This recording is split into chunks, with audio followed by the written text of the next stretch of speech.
안녕하세요. 법선생TV 허윤규 변호사입니다. 오늘은 상속분쟁이 왜 일어나는지, 그리고 주로 어느 부분에서 문제되는지를 우리 민법이 정하고 있는 재산분배에 관한 제도들 살펴보면서 간략하게 좀 말씀드리려고 합니다. 상속분쟁 왜 일어나는 것일까요? 단순하죠. 바로 재산 분배가 공평하지 않다라는 그런 생각들 때문일 것인데요. 상속에 있어서 여러분들이 가장 중요하게 생각하는 것은 아마 유산의 공평한 분배일 것입니다. 그에 따라서 우리 상속법을 관통하고 있는 기본이 되는 이념도 바로 공평이죠. 이러한 공평의 이념이 투영된 대표적인 상속법상 제도 세 가지 정도가 있는데요. 대표적으로 특별수익제도, 그리고 기여분제도, 그리고 유류분제도가 있습니다. 이 중 그 특별수익제도에 대해서 좀 말씀을 드리면 민법 제1008조에서는 공동상속인 중에서 피상속인, 즉 고인으로부터 생전증여 또는 유증을 받은 사람이 있는데 그 받은 재산이 자기의 상속분에 달하지 못한 때에는 그 부족한 부분의 한도에서 상속분이 있다고 규정하고 있습니다.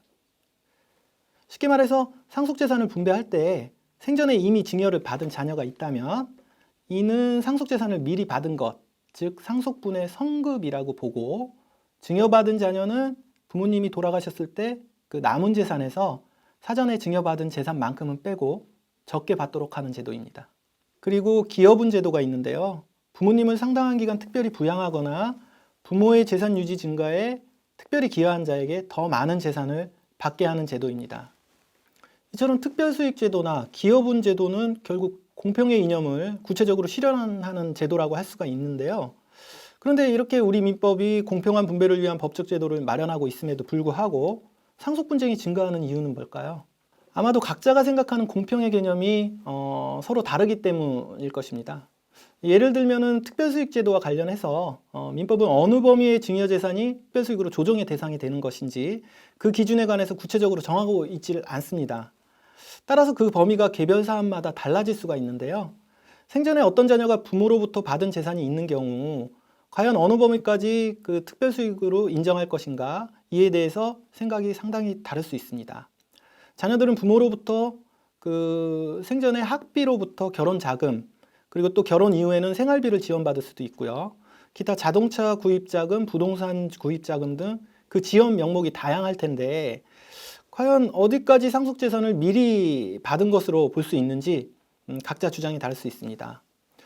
또 기여분과 관련해서도 특별한 부양을 어느 정도까지 인정할 것인지 이에 대한 생각의 차이로 상속 분쟁이 발생하게 되는 거죠. 그리고 또 다른 한편으로 재산을 물려주는 부모의 입장에서 생각하는 그 공평과 자식들이 생각하는 공평도 다를 수가 있습니다. 부모님들 중에는 아직도 여자보다는 남자, 그 중에서도 장남에 대한 선호 사상이 남아 있어서 현세에 일어나는 상속 분쟁 중에 상당수는 장남에게만 재산을 몰아주는 경우입니다. 이러한 경우에는 민법에서 특별히 유류분 제도를 마련하고 있는데요. 즉 직계비속과 배우자의 경우는 법정 상속분의 2분의 1, 직계 존속과 형제 자매의 경우에는 3분의 1까지는 최소한의 상속분으로 법이 보장하고 있습니다. 그래서 유언이나 증여로 자기의 유류분만큼 재산을 받지 못한 상속인들은 유류분 소송을 제기하게 되는 것이죠.